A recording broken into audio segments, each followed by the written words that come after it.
Well, the new CBS Sports College Football 134 rankings are out after an exciting week 4 of the season after what was a wild weekend. The rankings, as expected, have been shook up, and we have some movement. Your number 1, though, remains the same, but the top 5 sees Ohio State jumping Georgia and Tennessee moving up a spot while Utah breaks into the top 10. No Cam Rising, no problem. Michigan keeps their playoff hopes alive with a big win over USC. They move up to 12.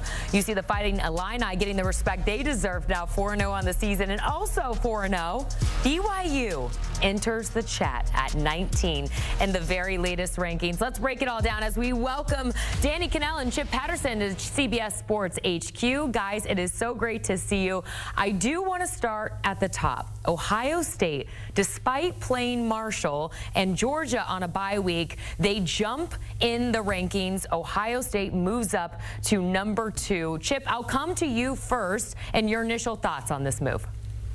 I think it shows the top of college football is tighter than ever. We started this season with a Georgia-Ohio State 1A, 1B kind of discussion. Now all of a sudden the Texas Longhorns are there, and I think this extends to Alabama. I think this extends to Tennessee, because when you look at the average rating across all of the ballots here, it was 2.7 to 2.8. Ohio State barely ahead in that spot race for number 2 right behind Texas. But hear that, 2.7 to 2.8. That means that there are other voters that are looking at an Alabama or a Tennessee or some of those other teams inside the top 10. So the thing that stands out to me about the top, yes, Ohio State jumps up to number 2. The Buckeyes, I guess against Marshall, maybe they showed, they can thump somebody else. But really the conversation is that the top of college football, that very, very top tier of national title contenders, it's a lot bigger than we ever thought. So Ohio State getting back in action, flexing their muscles, jumping up to number 2. Oh, but Jordan, these margins are thin. Chip, you're being way too gracious to some of our colleagues. Like, what are we doing? Like, what are we doing when we put Ohio State over Georgia? Based on what? They're playing a bunch of nobodies. And, like, I don't know if Ohio State is as great as we think they are because they haven't been tested at all. And, like, how quickly we forget about Georgia and what they did against Clemson, who all of a sudden that win's starting to look better and better, by the way, since Clemson has bounced back and had a couple nice wins. And yet we're holding it against them that they were able to win with their C game.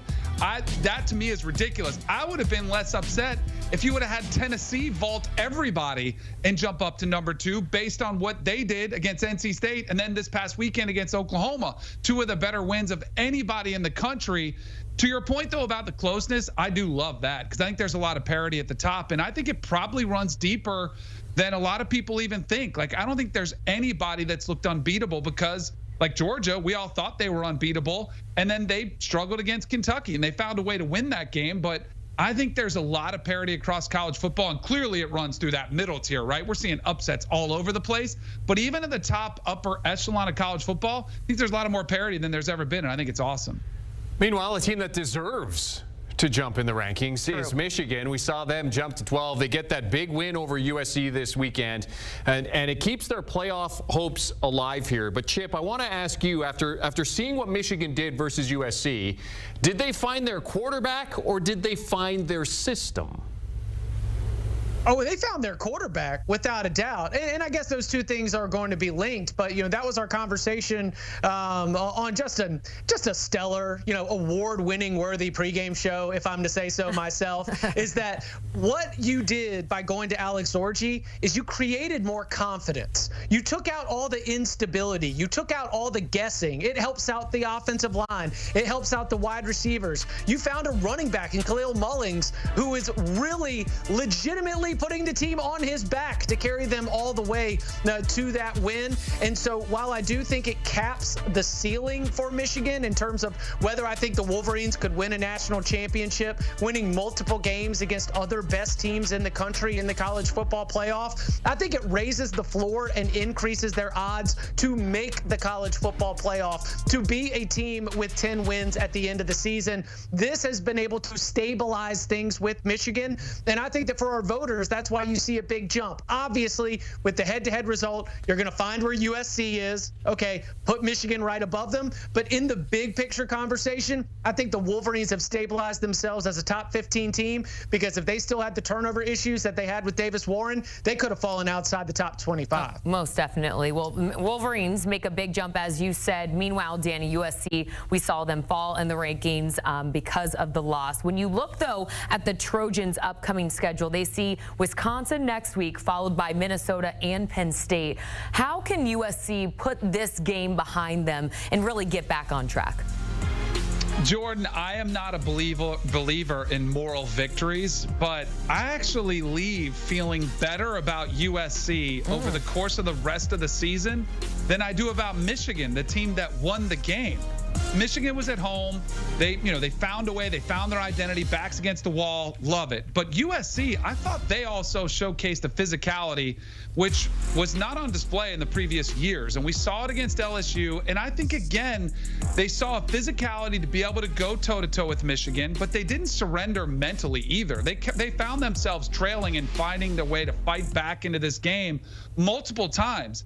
And I know they lost, and I know they couldn't get off the field on that last drive, which was incredible from the Wolverines. But I feel better about USC. I had a buy on our day trading Danny segment on Cover 3 that I think USC could be the second best team in the Big Ten. I'm not selling that position, not just yet. I actually feel better about their defense and what they showcased out there. And I actually feel better about Miller Moss, who I know he had the pick 6 to Will Johnson, and that probably was maybe one of the biggest difference playmaking plays in the game. But I still feel really good about where USC is stacked up against the rest of the competition in the Big Ten. So I left feeling impressed with both teams, but maybe a little bit longer term about USC. Let's switch gears, going over to the ACC. Clemson didn't miss a beat after that loss to Georgia. They have bounced back, and in their last 2 games have scored 125 points. I don't know if Dabo Swinney's maybe walking into the complex now, that old Conor McGregor meme, where he kind of walks in there apologizing for absolutely nothing. Danny, when you look at this Clemson team and you look at the upper echelon of the ACC, where are they in terms of those top 2-3 teams?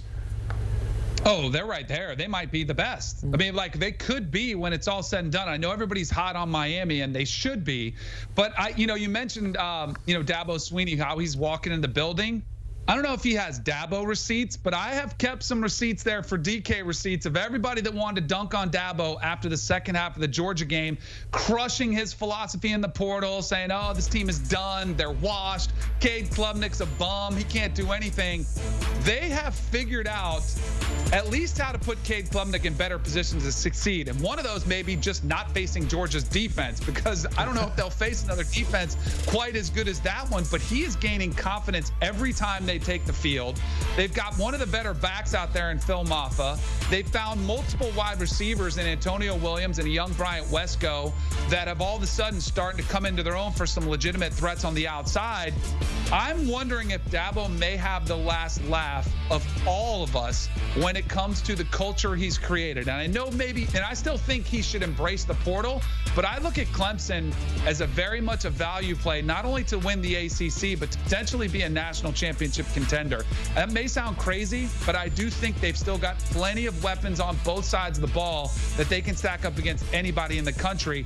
We know for a half they could stack up against Georgia and collapse in the second half, but think about the confidence and how much better they're going to get throughout this season. Still very much a believer in Clemson. A little crazy, but we're here for it. I like it, Danny Kanell. All right, I'm sick of talking about the regular contenders that we hear each and every year. Let's welcome a newcomer, and that is BYU. The Cougars earning some respect in the latest rankings. They're now 4-0 on the season, coming off that huge upset we saw this past week to Kansas State. The rest of the country, we'll talk about them, because are they respecting? Are we sleeping on the Cougars right now, Chip? Because they're getting the respect from the voters, but where's the rest of the nation? I was so wrong about BYU coming into this season. 3-9 in their first year of Big 12 play, and I'm thinking about how all these other examples of teams that join a new conference. And on the Cover 3 podcast, we've got a little sideways comment where we'll say, take the checks, take the losses. But the thing is, the losses are being handed out from BYU to other teams right now. You mentioned 4-0. That's the first time BYU's been 4-0 since 2012. They've got a defense that ain't just old like they usually are, but they are also absolutely salty. They're able to get that ground game going with some dual threat quarterback play. And I loved what I saw out of Sione Moa, the freshman running back. He had his best performance of the season with 76 yards on 15 carries with a score. The BYU had a win total coming into the year of just 4.5, and they already have 4 in there. This is going to be a bowl team, and more importantly, this is going to be a very, very hard out. You look down that BYU schedule, and you start to realize not only, can BYU be a bowl team, but BYU could be a problem, when all of a sudden Arizona, Oklahoma State, when they've got to come to Provo. Now, all these teams that thought that was going to be an easy win, no, sir, not anymore. So very impressed with Kalani Sitake, what they have done to get this group ready. He spent all offseason talking about the lessons that the BYU staff learned from their first year of Big 12 play. When you take down Kansas State, one of the programs that we consider the class of the Big 12, that is a statement win. So very impressed with the Cougars. Lastly, let's talk about LSU. You saw them 20 in the 134 there. They get the win over UCLA this week, but the win did not come without a cost as they lose linebacker Harold Perkins Jr. He suffered a torn ACL. He is out for the season.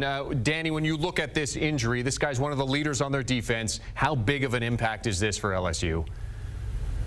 We just talked about this on the Cover 3 pod, and it's a tough loss because of the potential what Harold Perkins brings to the table. But as far as how much production he's actually brought to this defense, I think it's a little bit, there's a misunderstanding of what he brings there. I don't think LSU is going to have that much of an issue replacing him. And I feel awful for Harold Perkins, and you want him to see a quick recovery. But we often go back to his freshman performance against Arkansas, where he took over the game on the defensive side of the ball. And it's something we very rarely see. And that game has followed him in the greatest sense. It's like, oh my gosh, this is one of the next great defensive players that we've seen in SEC history. And maybe it's unfair to him because of those expectations that he has to play like that every time. But I don't think it's going to matter for LSU's defense, which has been better, but still very much a weakness of this team. So I hate it for LSU. I hate it for Harold Perkins, but I don't know if it's going to affect the bottom line as far as where their pecking order, which I think is on the outside of the playoffs looking in. I think they've got 9-3 or 8-4 all day long written on them, which is a really nice bowl game, but it's not ultimately where LSU wants to go, and that's back competing for championships. Yeah, there's a difference between being a star and having star production. He was a highly touted prospect coming out of high school. He flashed as a true freshman against Arkansas, as Danny mentioned. But our colleague Bud Elliott said he has star potential, because the production has not been there yet so far this season. The LSU's been in defensive coordinator flux right now. The defense is without a doubt the weaker side of LSU's team. But I will say that they will miss Harold Perkins in those moments when you need someone to be special against the very best teams on your schedule. When LSU is playing Alabama and you're having to worry about all those different weapons that Jalen Milroe is going to throw to, or Jalen Milroe's difference making with his legs, not having someone with the freak athletic ability of Harold Perkins is absolutely going to be missed. When Ole Miss gets there with that up-tempo, high-octane offense, another spot where you would want somebody who has the natural God-given gifts that Harold Perkins does. So in the big picture, every single snap of the season, it doesn't change my opinion of LSU's defense very much, but it would be wrong, in my opinion, to just ignore what he could mean against those best opponents on LSU's schedule. Yeah, 3 of their next 5 games against ranked opponents, including 2 teams currently sitting in the top 6 in the AP poll. Chip Patterson, Danny Kanell discussing the CBS Sports 134. You can check that out over on CBSSports.com. And be sure you're checking this out. It is the best college football podcast out there. The Cover 3 podcast, Chip Patterson, Danny Kanell, Tom Fornelli, Bud Elliott. Monday, they do a Pond Further review where they take a look back at some of the big games of the weekend. You can download and follow wherever you get your podcasts or scan that QR code and listen to that latest episode right now.